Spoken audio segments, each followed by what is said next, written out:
Soy arena, oh soy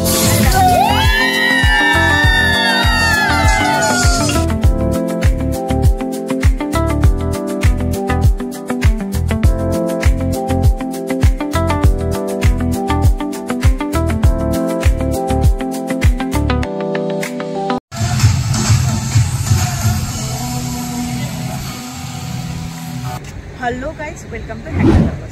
সবাই কেমন আছো? আশা করি খুব ভালো আছো। ছোট মুখে বড় সানগ্লাস পরে আমি এসে গেছি মন্দারমণিতে। আর আমি এখন আছি রিসর্টের ব্যাপারে অনেক কিছু বলার আছে। তো মন্দারমণিতে এলে রিসর্টের ভাড়া তোমরা সবাই জানো যে রিসর্টের ভাড়া অনেক বেশি দিতে হয়, কিন্তু সেই তুলনায় এখানে কিন্তু যথেষ্ট কম আছে। সেগুলো নিয়েও আমরা আলোচনা করব আর সব কিছু বলবো তোমাদের ডিটেলসে। চলো তার আগে দেখে নিই এখানে কি কি আছে, আর মন্দারমণি বিচেও তোমাদেরকে নিয়ে যাব, সব কিছু আলোচনা করবো। টোটাল কত কি খরচ হলো সব নিয়ে কথাবার্তা হবে। চলো দেখে নিই। রিসর্টটা পড়ছে মন্দারমণির ঠিক শেষের দিকে। তোমরা একটা জিনিস লক্ষ্য করলে দেখতে পাবে যে ঠিক রিসর্টটার লাস্টেই থাকছে সমুদ্র। ডান দিক দিয়ে চলে গেলেই কিন্তু আমরা সমুদ্র দেখতে পাবো। আর আশপাশে খুব সুন্দর জায়গাটা ছিল। আশপাশের একটু দৃশ্যটাও তোমরা দেখে নাও। সুইমিং পুলটা বেশ বড় ছিল, সেটা তোমরা আশা করি দেখেই বুঝতে পারছো। ওই সাইডে যে ডিলাক্স রুমগুলো দেখতে পাচ্ছ, এগুলো কিন্তু উইকডেজে 2500 টাকা করে ভাড়া, আর উইকেন্ডে ভাড়া হচ্ছে 3500 টাকা। সুইমিং পুলে আমাদের মজাটাও দেখো।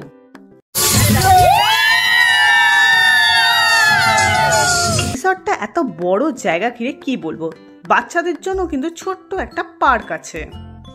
চলো এবার এক ঝলক দেখে নাও সন্ধেবেলায় ঠিক সুইমিং পুলের অবস্থা ঠিক কিরকম থাকে, কতটা সুন্দর লাগে। খোলা ছাদের নিচে তুমি যখন সুইমিং করবে বা জলের মধ্যে গা ভিজিয়ে বসে থাকবে, কতটা ভালো লাগতে পারে। এবার চেক ইন আর চেক আউটের সময়টাও তোমরা দেখে নাও। এরপরে শিমুল আর শিউলি কুঠি টাইপের ঘরগুলোতে আমরা ছিলাম। ভেতরেরটাও তোমাদেরকে ডিটেলসে দেখাচ্ছি। দেখো রুমগুলো খুব যে বড় সেটা বলবো না, ছোট ছোট রুম। তবে এখানে তোমার বন্ধুদের সাথে যদি আসো তোমাদের কিন্তু ভাড়া আরও কমে যাবে। কেন বলছি, 3 জনে যদি থাকো, ম্যাক্সিমাম তো 3 জন থাকতে পারবে, তো 3 জনের মধ্যে ডিভাইড হয়ে যাবে। রুমটাতে এসি অ্যাভেলেবেল আছে। দেখো এরকম একটা আলমারি থাকছে, তারপরে বড় সড়ো আয়না থাকছে, কোনো অসুবিধা হবে না। টিভি থাকছে, তোমরা যদি টিভি দেখতে চাও। এবার নিশ্চয়ই তোমাদের মনে হবে ভাড়া কত হবে। হ্যাঁ আগে গিয়ে সব বলছি, চিন্তা করো না। আর এটা হচ্ছে বাথরুমটাও কিন্তু যথেষ্ট পরিষ্কার ছিল, তবে একটু ছোট ছিল। এই রুমগুলোর ভাড়া ছিল 1500 টাকা, তাও উইকডেজে, আর উইকেন্ডে হচ্ছে 2000 টাকা। আর চলো এখানে কি কি দিয়েছে সেগুলোও দেখে নিই আমরা।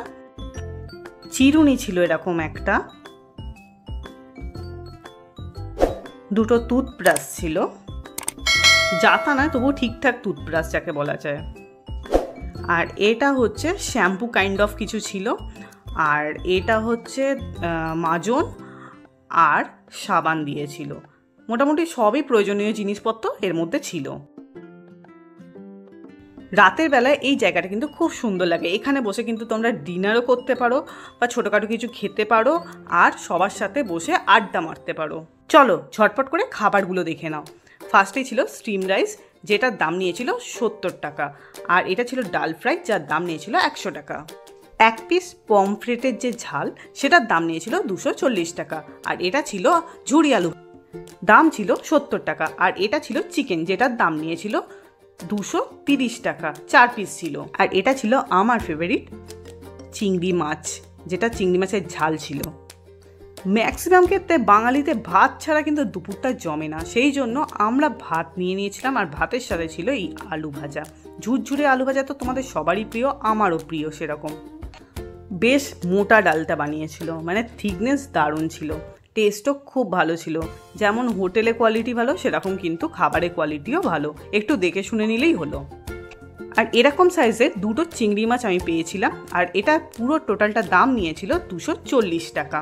দেখো যথেষ্ট কিন্তু এটা রিজনেবল প্রাইস। এরকম দুটো চিংড়ি মাছ 240 টাকা যথেষ্ট ভালো, কারণ মন্দারমণিতে আমি শুনেছি অনেক দাম জিনিসের। শুধু দেখতে ভালো সেটাই তো হয় না, তার সাথে কোয়ালিটিটাও দরকার লাগে। হ্যাঁ, কোয়ালিটিটাও সত্যি খুব ভালো ছিল।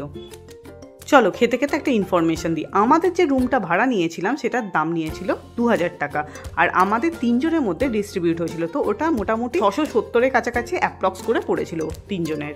আমরা উইকেন্ডে গিয়েছিলাম, সেই জন্য দামটা এরকম পড়েছে। যদি উইকডেজে যেতাম তাহলে সেক্ষেত্রে কিন্তু আমাদের 500 করে চলে আসতো পার হেড। আমার এক বোন পমফ্রেট কালিয়াটা নিয়েছিল, ওরও খুব ভালো লেগেছিল, টেস্ট খুব ভালো ছিল। তুমি একটু নিতে পারো? চিংড়ি মাছটা দারুণ খেতে, দারুণ। আরে তুমি নাও। কি নেবো? আশা করি চিংড়ি মাছটার রিভিউ তোমরা পেয়ে গেছো। আমি ওকে দিয়েও চিংড়ি মাছটা একটু ট্রাই করিয়েছিলাম। আর এটা ছিল চাটনি, চাটনিটাও খুব ভালো খেতে ছিল, মানে প্রত্যেকটা খাবার খুব ভালো ছিল। আর তারপরেই খাওয়া দাওয়া করার পর একটু জিরিয়ে বিকালবেলা আমরা গিয়েছিলাম সমুদ্রে ভ্রমণ করতে। মন্দারমণি কিন্তু দীঘার থেকে অনেক বেশি পরিষ্কার। শুধু সেটা না, তারপর আমি আর একটা কথা বলবো, এখানে কিন্তু ভিড় অনেক কম, সেই জন্যই হয়তো এত পরিষ্কার। আমি একটু ফটোশ্যুট করলাম এখানে, আমি একা না, আমার সাথে যতজন ছিল সবাই একটু আধটু ফটোশ্যুট করলাম, সবাই একটু আনন্দে ঘোরাফেরা করলাম, খুব মজা করলাম। সমুদ্রে পা ভেজাতে কিন্তু খুবই ভালো লাগে, সেই জন্য আমি অতটুকুই করেছি।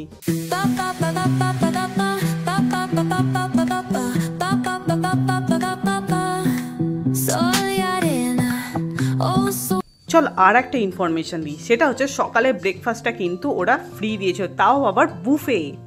ব্রেকফাস্টের শুরুতেই ছিল এরকম পোহা, কম তেল দেওয়া সবজি দিয়ে পোহা ছিল, এরকম ফুলকো ফুলকো লুচি ছিল, লুচির সাথে ছিল কাবলি ছোলা আর আলু দিয়ে একটা সিম্পল তরকারি, যেটা খুব ভালো লাগছিল। এটা বাটার জ্যাম, যার যেটা পছন্দ। এখানে ছিল ব্রেড, ব্রেডটাকে সেঁকা ছিল, ইংলিশে গ্রিল করা বলে, যাই হোক। এছাড়া চা আর কফি ছিল। আমি কিন্তু খাবারের ব্যাপারে বলতে বলতে অনেকবার বলেছি ঝুরঝুরে ব্যাপারটা, কারণ আমি যেহেতু ফুড ব্লগার, আমাকে তো ঝুরঝুরে কথাটা উচ্চারণ করতেই হতো। আমি যখন ব্রেড নিই না, এতে খুব বেশি করেই আমি বাটার ইউজ করি, কারণ আমি খুব ভালোবাসি বাটার দিয়ে ব্রেড খেতে। লুচিগুলো বেশ ক্রিস্পি ছিল, আর এর সাথে যে চানা মশলাটা ছিল ওটা না অনেকটা বাঙালিদের ঝোল বলে ঝোল টাইপের ছিল। আশা করি তোমাদেরকে ইনফরমেশন অনেক কিছু দিতে পেরেছি আমি। আর যদি কোনো জিজ্ঞাসা থাকে অবশ্যই তোমরা কমেন্ট করে জিজ্ঞাসা করতে পারো। আর একটা কথা, সেটা হচ্ছে ফোন নাম্বারটা আমি হয়তো স্ক্রিনে দিয়ে দেবো বা ডিটেলসেও দিয়ে দিতে পারি, তোমরা পেয়ে যাবে, কোনো অসুবিধা নেই। তোমরা যদি যেতে চাও যেতে পারো, আর গিয়ে খুব ভালো লাগবে। আমার ভালো এক্সপিরিয়েন্স ছিল, তোমাদেরও ভালোই লাগবে। চোখ মুখের অবস্থা দেখে তোমাদের খারাপ লাগতে পারে, তবে আমার কিছু করার নেই। রাতে 3টে পর্যন্ত কাজ করে সকালে মন্দারমণির জন্য বেরিয়ে পড়েছিলাম। তো আজকের মতো টাটা।